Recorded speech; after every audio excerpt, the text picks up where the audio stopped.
Bien, chicos, continuemos, por favor.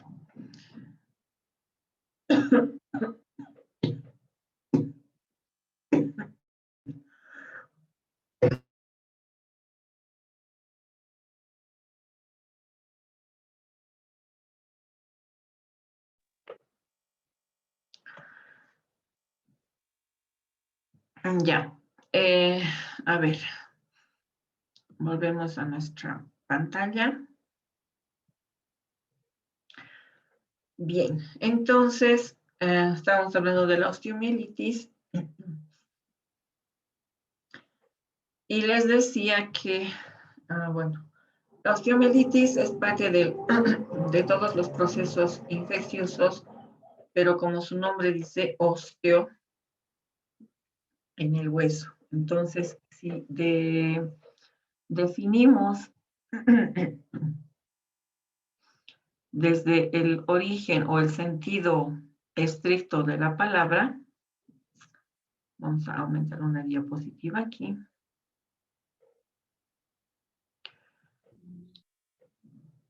Osteo, ¿a qué corresponde?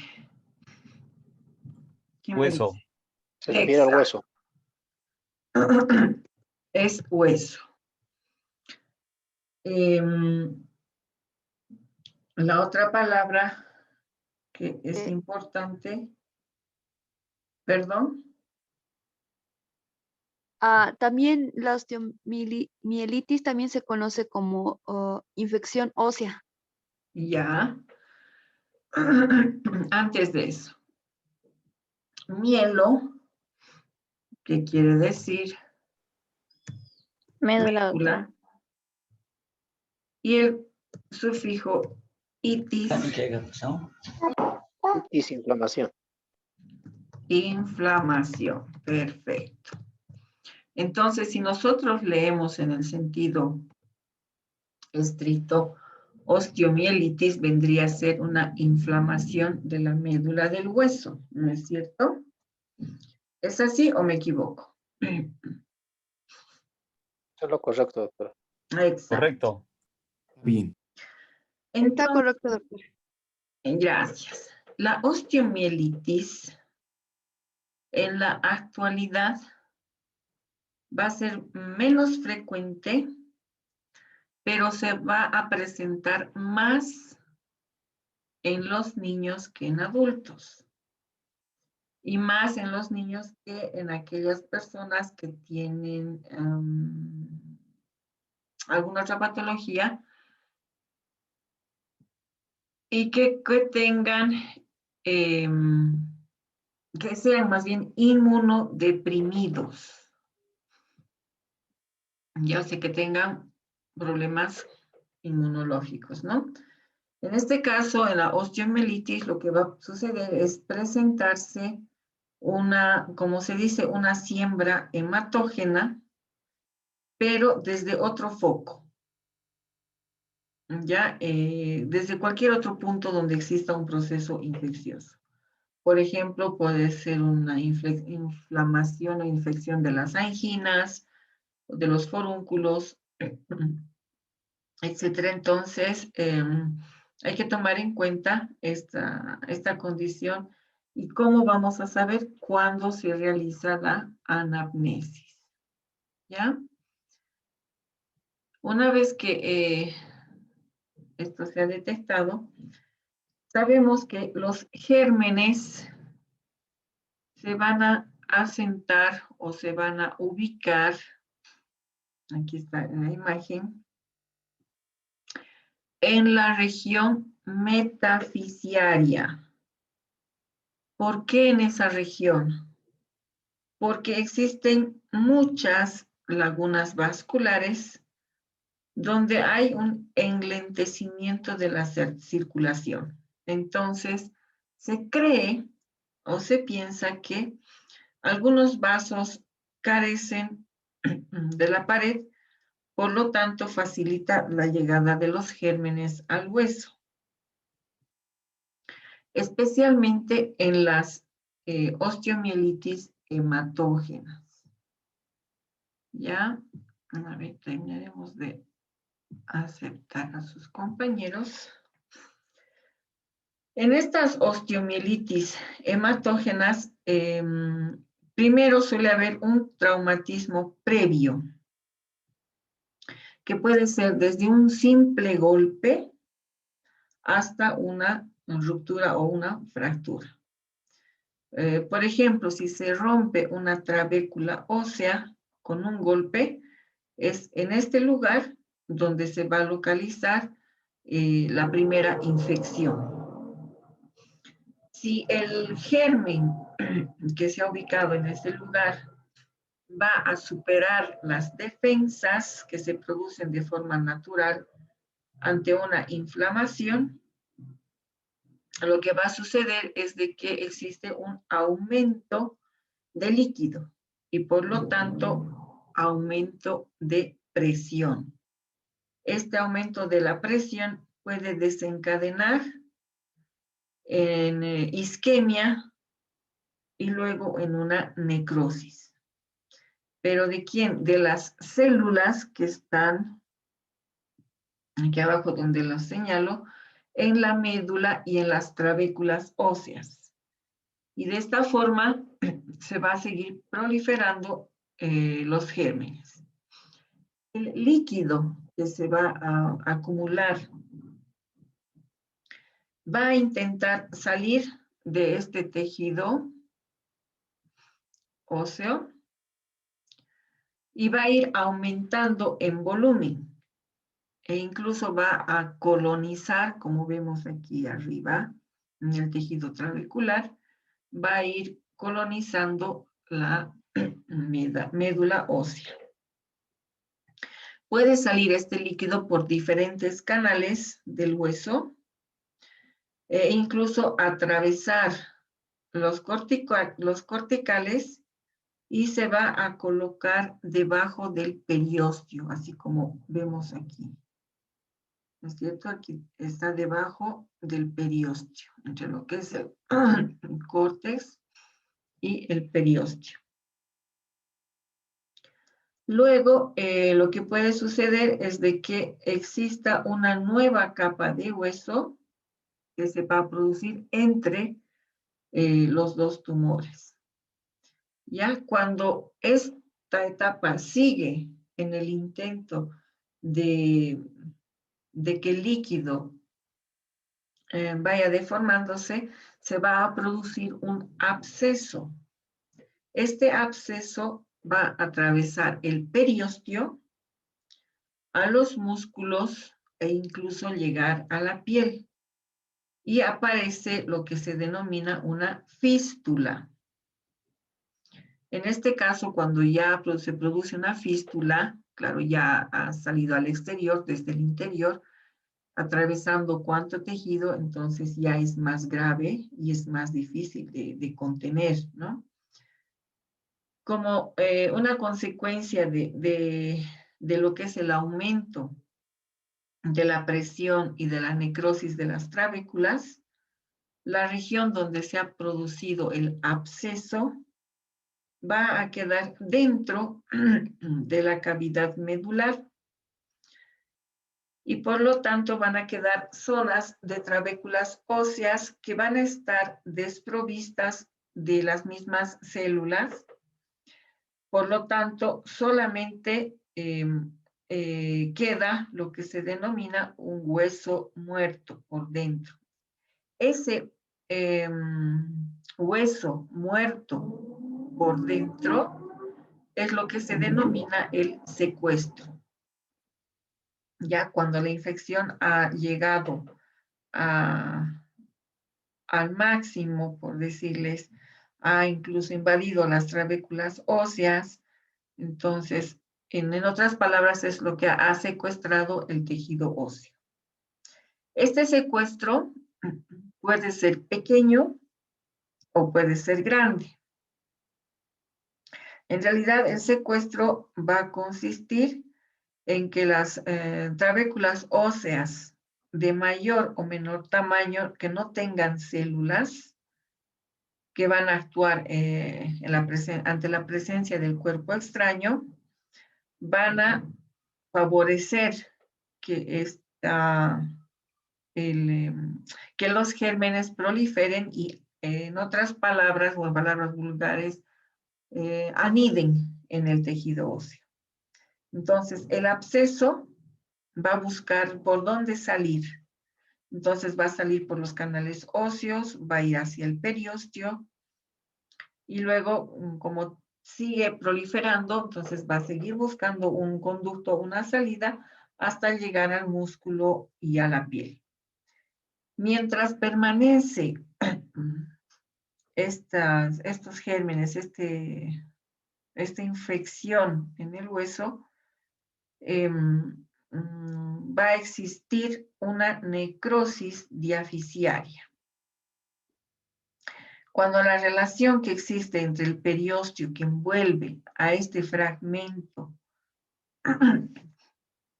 digamos que este es nuestro fragmento, parte de la diáfisis, y esta infección que vemos media verdosa continúa y va en aumento y es recubierto por el periósteo, esta necrosis se va a llamar involucro. Ya, hasta ahí me entienden, antes de que siga. Sí, doctora. Solo una pregunta, doctora. A ver, dime. ¿Eso solamente se va a producir en esa área o puede producir en otros huesos más? ¿Cómo que en otros huesos? No, quiero decir, solamente es en el fémur o puede también dar en otra parte del cuerpo o solamente Ya, en esa. Ya, generalmente en los huesos largos, donde encontramos una metáfisis, una diáfisis y una epífisis. ¿Por qué? De acuerdo a la literatura, en este lugar, en la metáfisis, existen varios depósitos, varias,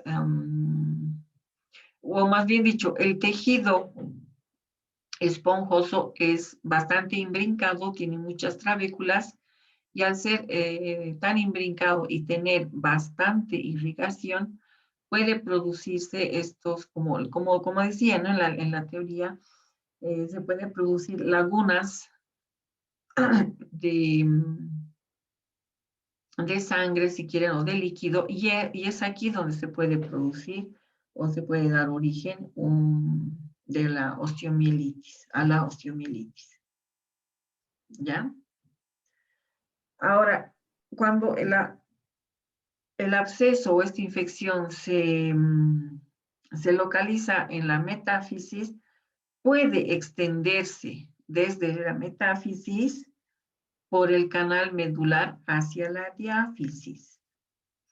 Entonces, cuando se extiende de la metáfisis hacia la diáfisis en los huesos largos, no solamente en el fémur, sino en cualquier hueso largo, esta extensión es como que va a cundir la infección. Esto se denomina pandiáfisis o pandiafisitis. Esto se ve cuando en el hueso largo existe un daño en el canal medular. Luego tenemos que en el cartílago diaficiario, este va a actuar de alguna forma como una barrera a la proliferación de la infección. Entonces, sabemos que el cartílago diaficiario no tiene mucha irrigación, no tiene muchos vasos sanguíneos. Entonces, es más difícil que la infección atraviese este cartílago, haciendo que la epífisis se quede sana, que esté a salvo, ¿no es cierto? Al igual que la cápsula que puede estar debajo del cartílago de crecimiento.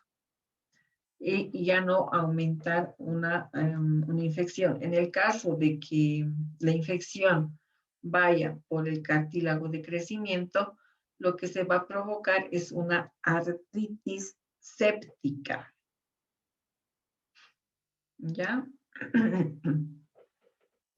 Ahora, en los recién nacidos y en los lactantes, ustedes saben que antes de la osificación de la cabeza femoral tiene que aparecer el núcleo de crecimiento. Y a veces aparece la osteoartritis, que puede afectar a la articulación y a la metáfisis proximal, incluyendo a la cápsula. En estos casos, entonces, se presenta porque la metáfisis proximal va a estar incluida en la cápsula. Y no se trata solamente del tiempo para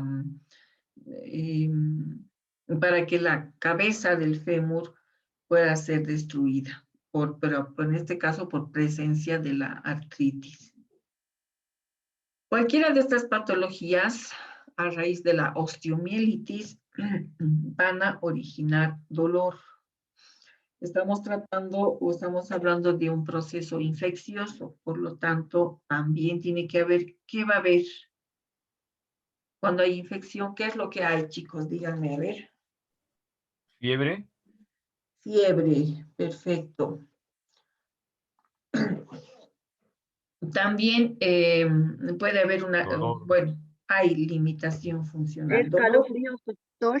Dolor hay. Escalofríos. Puede haber Dolor. escalofríos por la fiebre. En cualquiera de estos casos, lo que se tiene que realizar, bueno, lo que se realiza es un drenaje, pero en la región proximal, si estamos hablando de los lactantes en los niños, tiene que haber un drenaje de la infección de la región proximal del fémur. Obviamente, desde el punto de vista de fisioterapia, muy poco vamos a llegar a ver esto. Entonces, no se aplica ningún tipo de medios físicos cuando hay una infección. Ojo, eso es antes, ¿no es cierto? Lo único que se procede es dependiendo al requerimiento que pueda tener el médico. Entonces, debemos tomar en cuenta mucho el origen de la infección. Nosotros como fisioterapeutas. ¿Ya? No se olviden de eso. Luego, Doctora, ¿y esto causa la pérdida de peso? como un efecto secundario, hay la disminución de la alimentación y obviamente la pérdida de peso. Un factor importante es el dolor. El dolor es un aviso de todo. Muchas veces en los golpes, a veces, a ver, nos golpeamos, siempre les hay que pasar alguna vez que se golpean la canilla, lo que decimos la canilla, ¿no es cierto? A veces de esos pequeños golpes surgen estas grandes patologías e incluso los procesos cancerígenos. ¿Ya? Entonces, siempre hay que tener cuidado ante cualquier golpe. ¿Ya? Si hablamos Está de bien, las, doctora.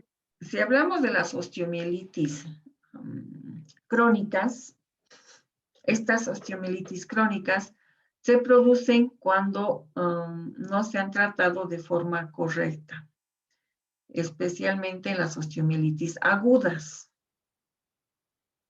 Incluso se han visto casos de osteomielitis que tienen hasta 25 años de evolución y nunca se le ha dado la importancia. Entonces, ha pasado de una etapa aguda a una etapa crónica y muy crónica, ¿no ve? En este caso, en las crónicas, cuando ya se detectan, lo que se hace, la conducta médica a seguir es, se abre el lugar de la supuración, se limpia, lo que se hace una limpieza quirúrgica y luego se produce a cerrar, pero estar en control u observación porque como ya ha sido un foco grande infeccioso, puede reagudizarse y reinstalarse nuevamente. Luego, como les digo, no se cierra del todo, se tiene una fístula que constantemente debe estar controlada si es que supura o no. Ya en cuanto al medio de diagnóstico, más que todo es médico a través de las placas y de las, ¿qué se llama esto? De las tomografías. Tenemos entonces, les muestro esta imagen, que puede empezar incluso así, ¿no? Con los abultamientos y las deformaciones, los enrojecimientos, y aquí, como ustedes ven, como una herida, y es una fístula, es una apertura espontánea, ¿ya? Porque por algún lado el material purulento tiene que salir. Ahora, dentro de las osteomielitis hay otro factor que es las osteitis. Las osteitis son infecciones de origen local. Estas osteitis pueden ser causadas por lesiones postraumáticas y por presencia de prótesis.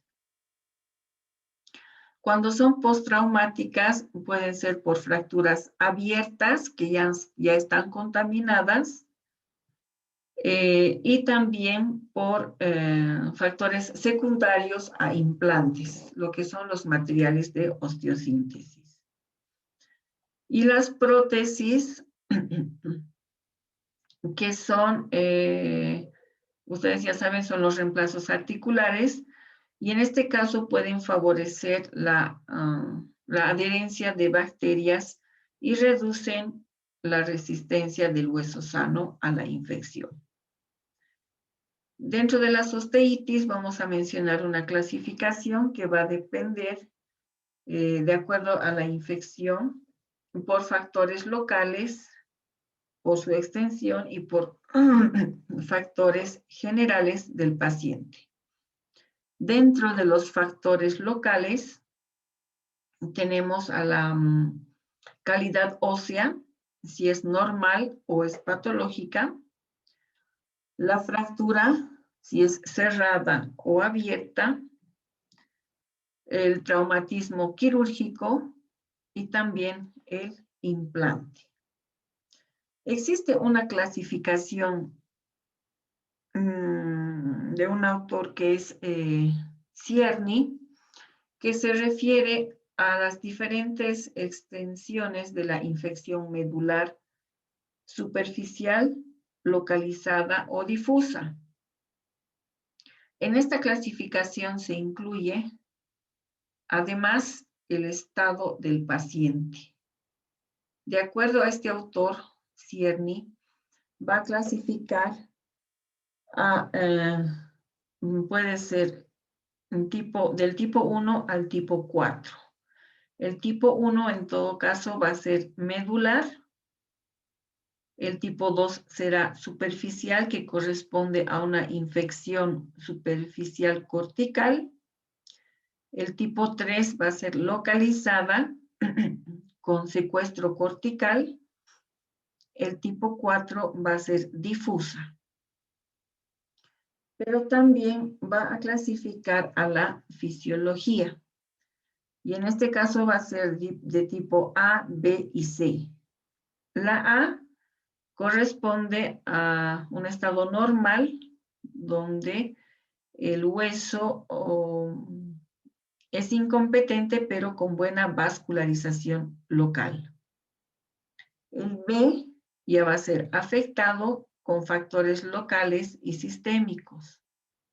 Y el C va a ser prohibitivo, pero con morbilidad anticipada prohibitiva.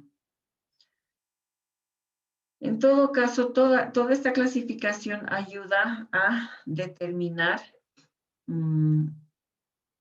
el estado, digamos, que se pueda considerar una osteitis y dependiendo el hematoma que se pueda producir en el caso de una fractura.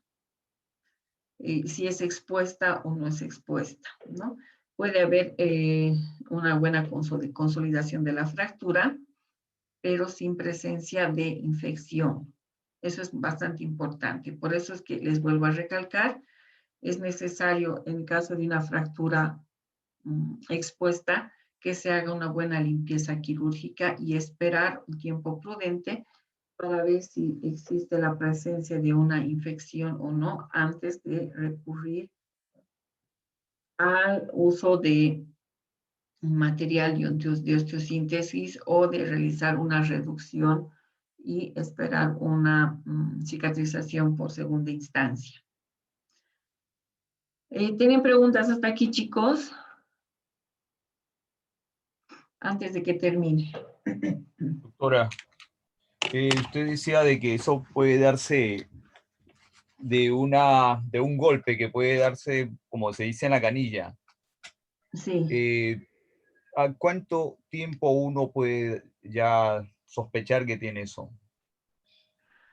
A ver, cuando te golpeas o cuando se golpean cualquier región donde este hueso puede ser, como decíamos aquí en la canilla, en los malleolos o a veces la rodilla misma en la rótula, lo primero que aparece, ¿qué es?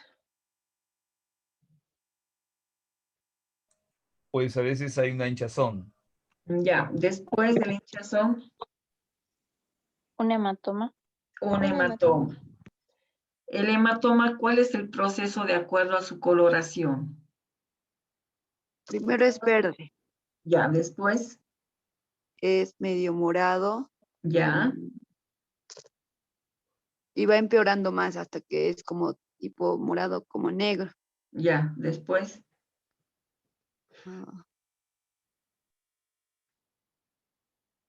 después, ¿qué pasa? Después, ¿de qué color cambia? Va cambiando a color amarillo, doctora. Amarillo. El ya. amarillo ya es, digamos, el último estadio del hematoma. Si en el transcurso de ese tiempo no ha habido mayor inflamación, dolor o calor en la región del golpe, entonces puedes estar tranquilo, no pasa nada. Generalmente un hematoma depende mucho también de la intensidad del golpe, va a durar de 1 a 4 semanas, tal vez más. También depende de la vascularización de la región y de la fragilidad vascular que pueda presentar la persona, el paciente. Entonces, se habla de una etapa aguda y una etapa crónica en la presencia del hematoma. ¿He respondido a tu pregunta, la Inés? Sí, doctora, muchas gracias. Ok.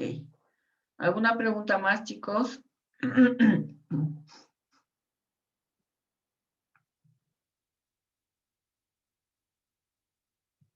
Bueno. Adriana, dime.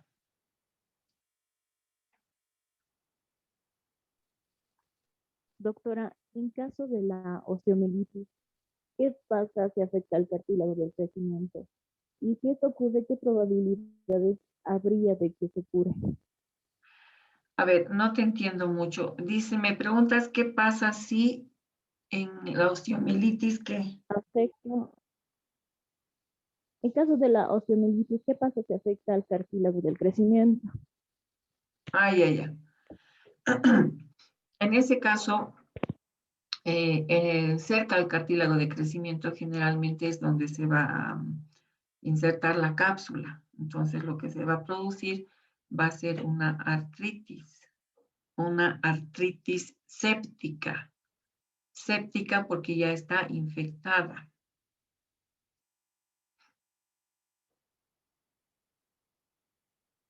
¿Ya? Está bien, doctora, gracias. Y ya. ¿Alguna pregunta más, chicos?